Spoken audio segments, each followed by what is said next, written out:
The Mendon-Honeoye Falls-Lima Sentinel welcomes you to this edition of the Mayor's and Supervisors Weekly Update, brought to you by...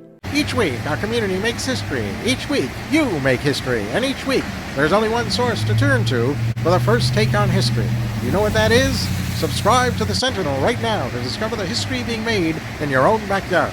The Mendon-Honeoye Falls-Lima Sentinel. More than just your news, it's your history. Welcome, everyone, to this week's edition of the Mayor's and Supervisors Update. I'm Chris Carosa, publisher of the Mendon-Honeoye Falls-Lima Sentinel, and each week we bring you the goings-on in the towns and villages that we cover. This week we'll be starting with Joe Elati from Mendon. What's moving in Mendon, Joe? Hi, Chris. How are you? Hello, everybody. Well, this past Saturday, I had the pleasure of attending the Mendon Fire Department's annual banquet. That's quite an extraordinary group of volunteers.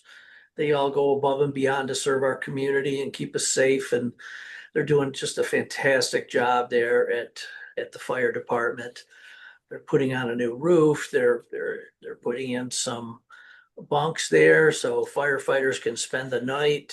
They are adding solar. They're doing so many great projects there. They've taken the initiative. They've got grants. So I just can't say enough good things about our Mendon Fire Department. I got to participate in honoring our longtime member, John Shipe. He was honored for his amazing 50 years of service to the fire department and the community.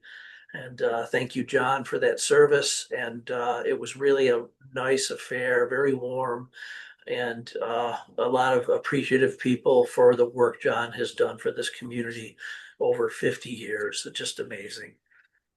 The town board met Monday night, and if you were unable to attend or watch the meeting, I've got some highlights. We had a really full house. The Mendon Scout Troop 10 packed the room, and it was great to see young people taking an interest in learning about our local government. The town board approved an engagement with a company who, at no cost to the town, will undertake an evaluation of all of our buildings and properties to assess energy efficiency. Decarbonization and sustainability measures also. This will culminate with a report to the town that offers a plan to us to help lower our costs and our energy costs and help us become more energy efficient. Once we receive that report, the town can decide whether or how to proceed, whether we will proceed or not. We're under no obligation to participate any further. I think we can really benefit from getting an update on where all our buildings and infrastructure to these buildings is at. And a way we can look at how we might make improvements, save money on utilities and various things like that. The Climate Smart Communities Task Force has been expanded to include 4 additional members, including 1 town employee, our buildings inspector and code enforcement officer, Corey Gates, who brings enormous and extensive knowledge of our buildings to the task force, as well as all his expertise, his building expertise. So that'll be really great to have him on board with Climate Smart. The town board approved some upcoming trainings for several employees, including our dog warden, our bookkeeper, and myself.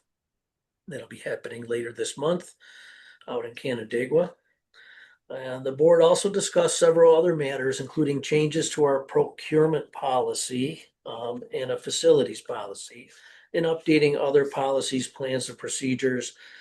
We're looking at our disaster plan, our employee handbook, our administrative manuals. There's a lot of manuals that need some work and attention, so we're putting some effort into that. The board and I and everyone that works here is putting some effort into that. On Tuesday, I attended a luncheon at our community center with our senior citizens group. I really enjoyed the time and the lunch, and I answered a lot of questions about town operations, how my new role is going. I talked about my transition from retirement to this job, and I fielded a lot of questions about God, all kinds of things from exercise classes for seniors to solar initiatives, alternative energy, climate smart, zoning. and a lot more questions. And it was really a lively interchange of information. And I'm really happy to be doing that and helping people stay in tune with what's going on with their town. Um, Wednesday was our monthly meeting with the highway department. And we do this, as I said, every single month. And it's a great way to keep us all communicating and on the same track. And we, of course, support each other and work with each other. We intend for these meetings to be 1 hour, but there's always so much to discuss. They end up being 2 hours.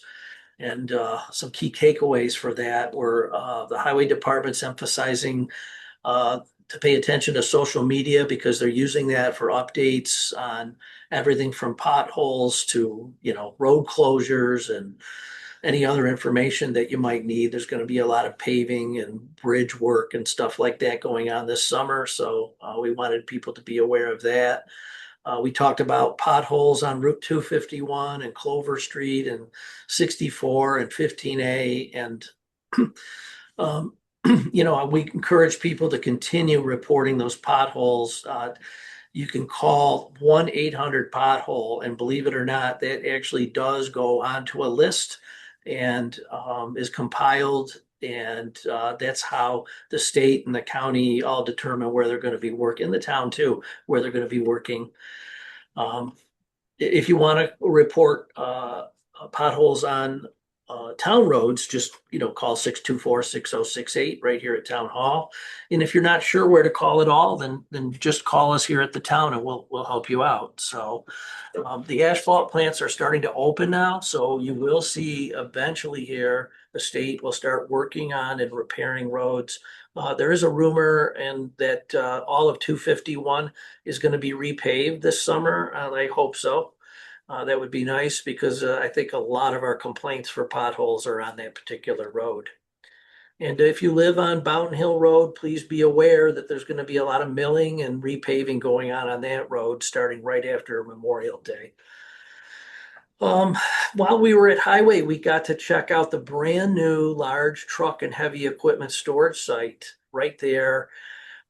It's amazing, all brand new, really nice, big heated space for us to keep our highway equipment and our large trucks in when they're not being used.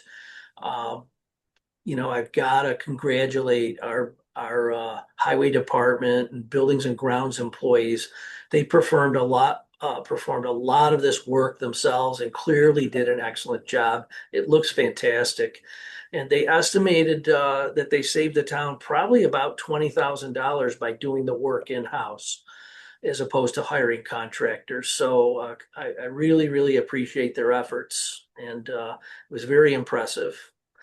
Really grateful for the initiative Pete and the entire crew took on this operation and their dedication to seeing it through. So it's a really great group of people out there at our highway department.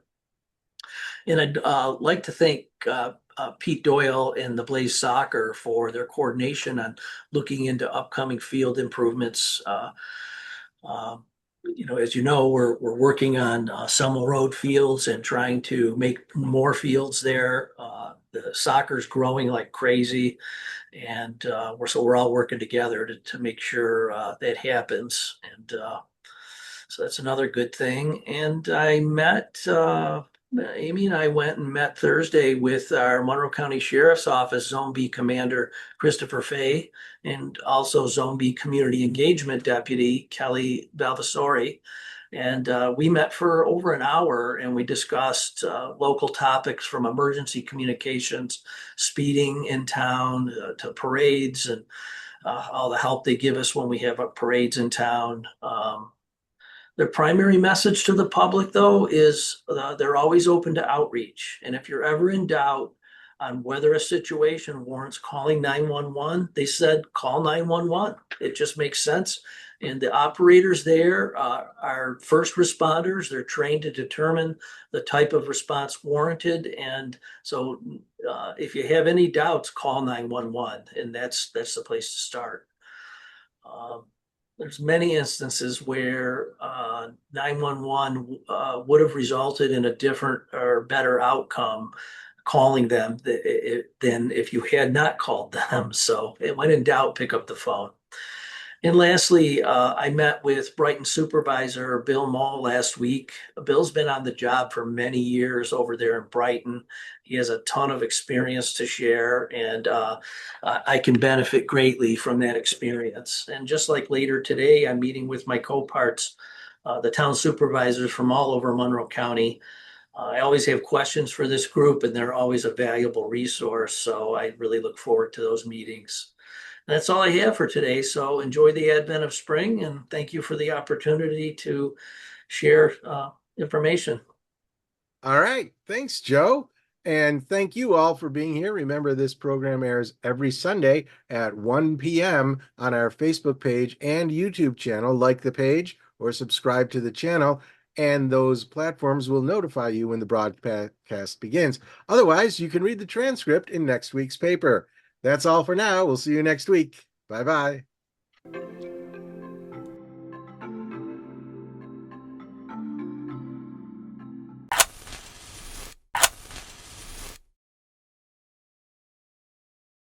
Imagine yourself communicating with a difference. Pan-Dimensional Solutions helps you do this. Whether live spectator events, taped broadcasts, or real-time audience-engaging programs, you can benefit immediately from the tools Pan-Dimensional Solutions will share with you.